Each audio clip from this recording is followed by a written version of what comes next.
प्रिय मित्रों, आजकल बहुत से अभिभावकों की जिनके बच्चे वो छोटे हैं या बड़े हैं, एक बात सुनने में आती है कि हमारे बच्चे हमारी बात सुन नहीं रहे हैं, कहीं हमारी बात समझ नहीं रहे हैं।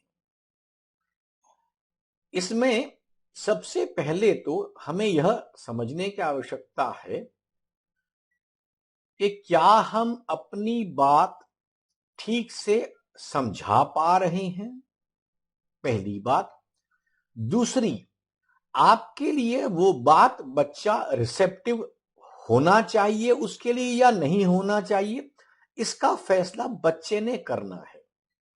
देखिए, जैसे मैंने पहले भी कहा था, बच्चे कभी आपका कहना नहीं मानते हैं।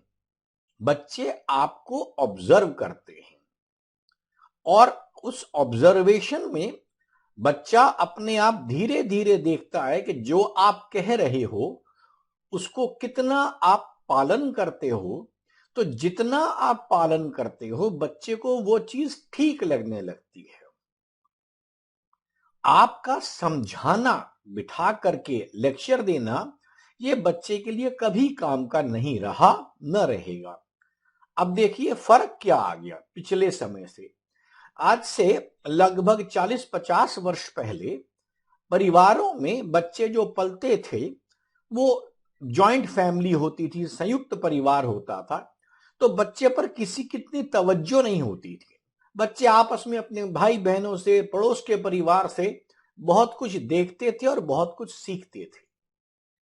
इसके साथ ही आसपास के किसी भी बच्चे को, आसपास का किसी दूसरे बच्चे का अभिभावक उसकी गलती पर टोक सकता था। तो उसको लगता था कि ये काम गलत है, इसके लिए मैं इसको टोक, जो मुझे टोका जा रहा है, क्योंकि मेरे माता पिता भी टोक रहे हैं, सामने वाले चचा भी टोक रहे हैं, मेरे ताऊ भी टोक रहे हैं, मेरे दोस्त के पिता भी टोक रहे हैं, तो ये काम गलत ही होगा। बच्चा इस प्रकार का परसेप्शन बनाता था। बदलते वक्त में हमारे संयुक्त परिवार एकल परिवारों में टूटते गए। एकल परिवारों के टूटने के साथ घर में बच्चों की संख्याएं कम हो गईं। एकल परिवार नौकरी के लिए अपने गांव से, अपने मोहल्ले से बाहर निकल गए, अपने शहर से। तो उन शहरों में वो एक एकल परिवार जो रहा करते थे, कुछ समाज का टूटन ऐसे हुआ कि हर कोई अपने में व्यस्त होने लगा। आप कल्पना करें, एक बच्चा, एक व्यक्ति, युवा व्यक्ति समझिए, अपने गांव को छोड़कर आज आया है। जिस समय वो गांव में था, वो कहीं पर भी जाता था, सुबह दोपहर शाम, उसको पता है मेरा बच्चा मेरे आसपास के गांव वालों के पास, मेरे मोहल्ले में सुरक्षित है और कोई भी उसके पास रह लेगा। मतलब वो बाहर आराम से रह पाता था। शहरों की हमारी सुरक्षा व्यवस्था उतनी नहीं है और आपस में लोगों का मेलजोल कम है। तो उसलिए आपको अपने बच्चे का ख्याल भी खुद ही करना है। आपको समय से आना है, समय से जाना है, अत्याधिक समय उसके साथ आपने लगाना है। तो बच्चे के साथ जो एक समाज की जिम्मेवारी समाज उठाता था, वो जिम्मेवारी भी अब आपको, उस पिता माता को उठानी पड़ रही है, क्योंकि समाज से आपने खुद को काटा है। समाज ने जिम्मेदारी मना नहीं करी थी, लेकिन आपने खुद समाज को काटा है। अब वो बच्चा अकेला, तो अधिकांश समय उसका आपके साथ गुजरता है, तो इसलिए वो आपको ज्यादा ऑब्जर्व करता है। देखिए, उसके ब्रेन की या मस्तिष्क की डेवलपमेंट तो एक लिमिटेड थी, पहले भी थी, आज भी थी। लेकिन पहले उसकी सारी आदतें 10-12 परिवार, आसपास के गांव के, मोहल्ले के लोग, किसी कॉलोनी में रहते थे, वहां के लोग, सबसे प्रभावित होता था। तो उसमें वो सब में से जो जो चीजें उसको कॉमन लगती थी, वो उनको अपने साथ जोड़ लेता था कि शायद ये जीवन जीने का ढंग है। आज आप अकेले उसके पास हैं, तो आपकी सारी बातें उसको सबसे अधिक प्रभावित करती हैं। पहले भी टीचर की क्रेडिबिलिटी अभिभावक से ज्यादा थी और आज भी ज्यादा है। लेकिन अभी के स्कूलिंग में फर्क यह आ गया कि स्कूल का जो, क्योंकि पहले हमारे स्कूलों में क्या होता था कि हम अपने घर के आसपास के स्कूल में, या जहां लोग जानते थे हमारे को, अध्यापक आपको पहचानते थे, एक गांव का स्कूल होता था, एक मोहल्ले का स्कूल था, एक कॉलोनी का स्कूल था, लोग एक दूसरे को जानते थे, तो अधिकांश अध्यापकों से आपका संपर्क होता रहता था। अब बड़े शहर में बड़े नामों के साथ बड़े बड़े विद्यालय आ गए हैं, वो आपके बच्चे को नहीं जानता, आपके बच्चा उसको नहीं जानता, उस अध्यापक को सिर्फ जानता है। अब अध्यापक और अभिभावक के बीच की दूरी बहुत अधिक है। बहुत कोशिश करी गई जोड़ने के लिए, एक पेरेंट टीचर मीट करा दी गई, लेकिन उसके लिए आप एक दिन जाएंगे महीने 2 महीने में, और आप भी ये समझना चाहते हैं, सुनना चाहते हैं मेरे बच्चे में क्या कमियां हैं, मैं उसको घर जाकर ठीक करूं। अध्यापक भी अधिक बच्चे की परवरिश के बारे में नहीं जानता, बच्चा किस माहौल से आता है, किस घर परिवार से आता है, घर का वातावरण क्या है, न अध्यापक उससे मतलब रहा। अब क्योंकि समाज की संरचना ही ऐसी हो गई, तो वो भी बच्चे के जी 4 नंबर इसके अंग्रेजी में कम है, 6 नंबर इसके मैथ्स में कम है, वो आके घर में आपको बता देता है, आप घर आ जाते हैं। अब इस पूरे माहौल में किसी ने बड़े मजाक में बहुत अच्छा कहा कि जो ये पीटीए की गई है, पेरेंट टीचर एसोसिएशन, न कह करके उसने उसको पीटीए कह दिया। उसके कहने का मतलब ये था कि आइए माता पिता, अभिभावक और अध्यापक मिलके आइए हम बच्चों को क्या करें, बच्चों को आइए पीटीए, क्योंकि बच्चे की कमी आपको स्कूल से पता लगती है, घर आके बच्चे को डांट देती हैं, तुमने ये नहीं किया, वो नहीं किया। तो ये जो पूरा एक परिवेश चला बच्चे के ऊपर, तो उस हिस्से में प्रताड़ना ही रही। अब बच्चा आसपास से कुछ सीखता है, अब उसमें आप बच्चे को कितना यह बात सिखा पाए जो आप ठीक समझते हैं। पहली बात तो यह है कि जो अभिभावक ठीक समझता है, क्या वो ठीक है बच्चे की नजर में? शुरू में तो बच्चों आपको आइडियलाइज करेगा, आपको आइडियलाइज करेगा, लेकिन यदि आपकी कही बातें और आपके व्यवहार में अंतर है, तो बच्चा आपको आइडियलाइज करना छोड़ देगा। और एक बार उसने आपको आइडियलाइज करना छोड़ दिया, आपके व्यवहार में अंतर उसने देख लिया, फिर वो आपको आइडियलाइज नहीं करेगा, और जब उसका आपसे ट्रस्ट टूट जाएगा, तो बच्चे ने आपकी बातों को बिल्कुल भी ध्यान नहीं देना।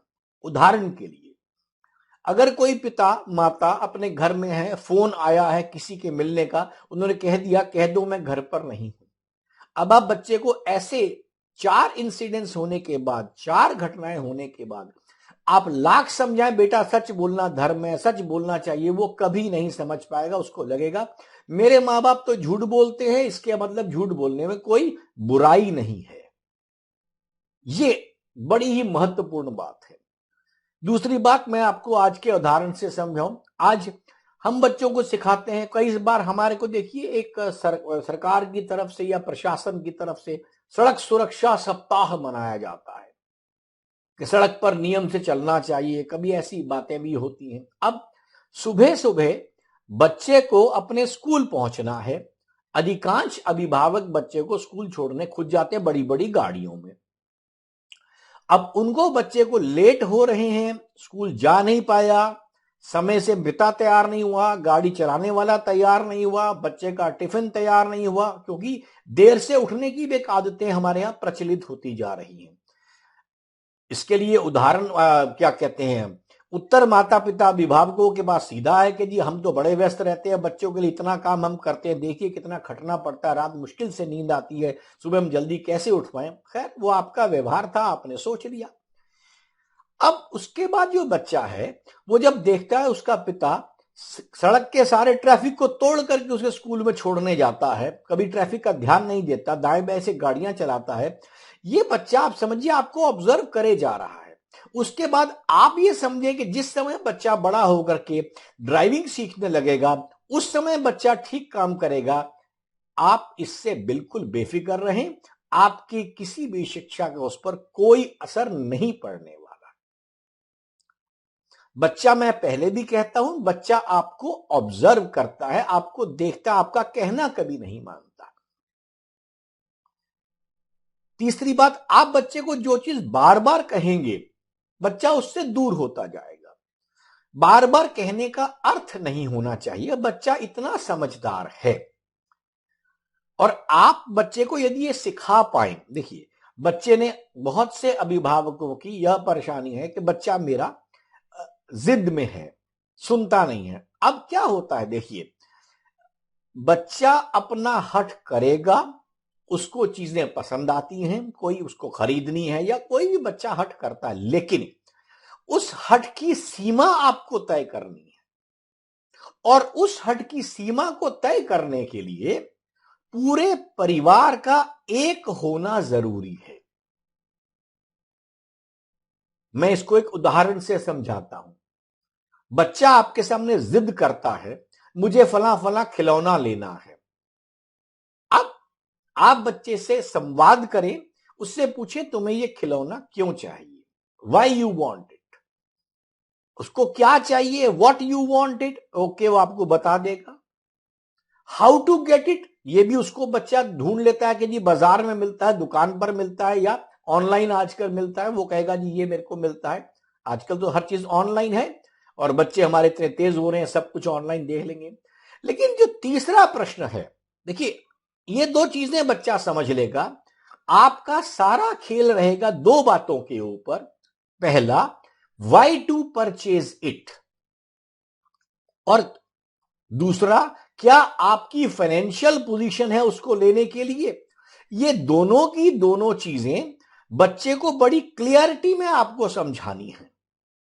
मैं ये कभी नहीं कहूंगा कि बच्चे के लिए आप अधिक खर्चा करें, लेकिन बच्चे के लिए जो आपने उसको समझाना है वाई, बच्चा पहले वाई का उत्तर दे सके। आप उसको ट्रेन करें वो वाई का, और अगर उसका उत्तर वाई का ठीक है और आपकी फाइनेंशियल पोजीशन उसको अलाउ करती है तो जरूर दे। लेकिन अगर बच्चा कोई चीज कहे वाई ठीक नहीं दे पाता, तो आपको उसको रोकने का अधिकार है। धीरे धीरे उसको ट्रेन कीजिए। इसमें अभिभावक कई बार सोचते हैं क्या करें जी, हम तो कमाते ही बच्चों के लिए हैं। जरूर आप बच्चों के लिए कमाते हैं, लेकिन अगर आपने बच्चे को ना सुनने की आदत नहीं डाली, ध्यान से सुनिए मेरी बात को, अगर बच्चे को ना सुनने की आदत नहीं पड़ी, वो भविष्य में अच्छा नागरिक नहीं बन पाएगा। तो उसके बाद न वो अच्छा भविष्य में पिता बनेगा, न अच्छा भाई बनेगा, न अच्छा पुत्र बनेगा। बच्चों को समझना चाहिए ना का अर्थ क्यों है। हर जिद मेरी पूरी नहीं होगी, इस बात को आपको बच्चे को ट्रेन करना है, सिखाना है, और ये बचपन से होगा। हर चीज को आप अलाउ कर देंगे, नहीं नहीं कोई बात नहीं, ये बिल्कुल गलत व्यवहार है। आप समझे, आपकी कोई बात का ये कहना चलो आज कर देते हैं आगे से नहीं करेंगे, इसका मतलब है हम हमेशा ये काम करेंगे। इसलिए बच्चों को समझना और उनको ऑब्जर्व करवाना, उनको ये सिखाना आपका कर्म है, आपका काम है, और इसी का नाम पेरेंटिंग है। कई बार हम परवरिश की बात करते हैं तो लोगों को लगता है परवरिश का मतलब क्या है, बच्चे को अच्छे स्कूल में डाल दिया, अच्छी ट्यूशन में डाल दिया, अच्छे क्रैच में बच्चा चला गया, उसके हमने खेल खिलौने मंगवा दिए, और हम क्या करें जी। देखिए, ये सारी चीजें जो आप कर रहे हैं वो कोई उसका बच्चे के जीवन में कोई महत्व नहीं है आज, क्योंकि वो देखता है मेरे माँ बाप कमा रहे हैं, मुझे लाके दे सकते हैं, आपने लाकर दे दिया। लेकिन जो बच्चे को ट्रेन करना है आपने, जो बच्चे को सिखाना है, ट्रेन करना मेरे लिए कोई सही शब्द नहीं है, क्योंकि ट्रेनिंग बेसिकली जानवरों की होती है, ट्रेनिंग शब्द नहीं है। लेकिन आप बच्चे की बुद्धि में आपको कुछ सिखाना है कि बेटा तुम्हें समझना चाहिए जो चीजें हमें चाहिए, क्यों चाहिए, कहां से आएंगी, क्या हम उसको अफोर्ड कर सकते हैं। ये तीनों शब्द आपको बच्चे को सिखाने बहुत जरूरी हैं, वरना बच्चा आपका कहना मानना बंद कर देगा और भविष्य में आप सोचेंगे देखो जी बच्चा हमारा कहना नहीं मानता। तो कहीं ना कहीं ये कहना कि बच्चा हमारा कहना नहीं मानता, आप कहीं ये समझिए कि आप बच्चे को कहना मनवाने में आपकी गलती तो नहीं रही है। चलिए अगले सीरीज में इसके आगे। धन्यवाद।